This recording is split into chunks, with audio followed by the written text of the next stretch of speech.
know we've got to get home before dark. I'm coming. Then she picked up her shoes and waded through the water.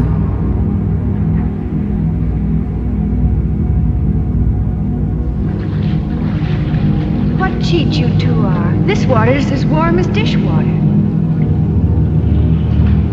You've got bats in your belfry. That water's freezing. Well, it isn't now. Look, my toes are not even white. What were you doing over there, kneeling in the rocks? Didn't you see anyone?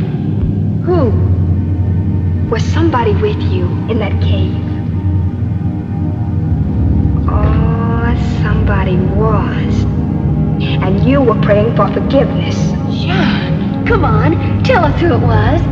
Well, if I tell you, you must swear not to give me away. If Mama should hear of it, she might take a stick to me. I swear. I'll give you my word, but I won't swear. Swearing like that's a mortal sin, and you don't want me to sin like that just before my first communion, do you? Oh, come on, tell us. Well, I saw a lady, and she was all in white. A lady? And she wore a blue girdle, and had a golden rose on each foot.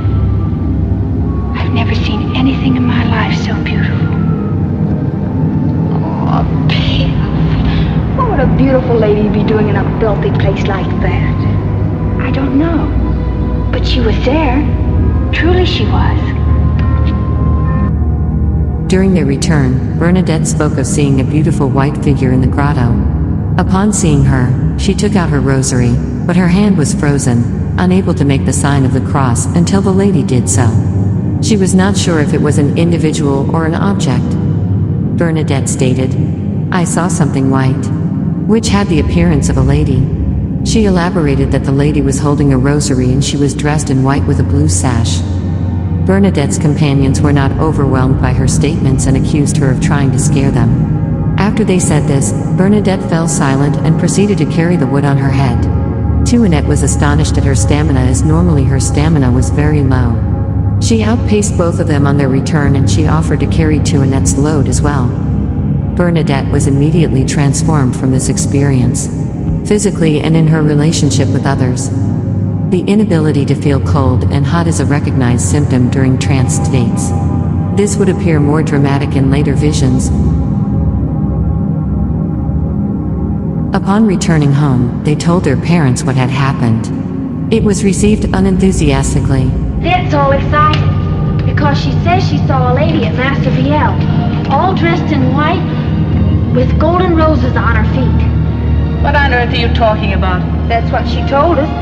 Golden roses on her feet. She said this lady was standing on a rock and smiled at her. She had a rosary of pearls and a golden crucifix and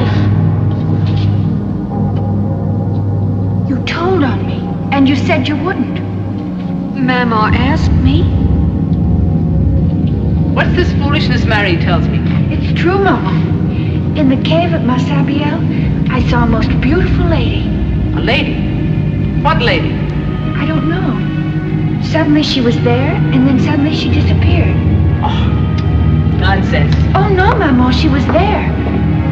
Her face was so beautiful. Just to look at her made me feel... Subiru, you hear what she says? I heard. And I know why she says it, too. She's showing off. Makes up a story to feel important. It always starts the same way with fairy tales. But after a period of time they were touched by fear and stated that it may have been some sort of supernatural event. They prayed to God as it may have been one of our relatives in purgatory. Peace was not to come to the house that evening, and the atmosphere remained unsettled.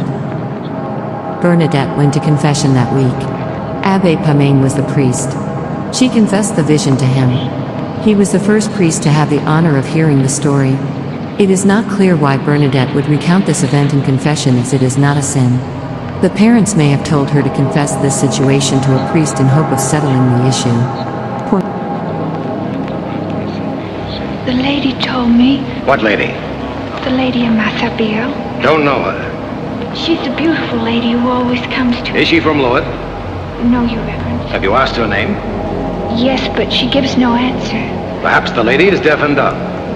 Oh, no, she speaks to me. What does she say? Just now the lady said, please go to the priests and tell them a chapel is to be built here. Priests? What does that mean? It appears your lady is a confirmed heathen. The very cannibals have priests. We Catholics have religious, each bearing a specific title. But the lady did say priests. Well, you've come to the wrong place anyhow. Have you any money with which to build a chapel? Oh, no, I have no money at all. Then you go back and tell your lady that if she wants a chapel, she'll have to provide the money. Yes, Your Reverence. And you can also tell her the Dean of Lourdes doesn't consider it very fitting for a lady to climb barefoot on rocks and to send gibbering adolescents with messages.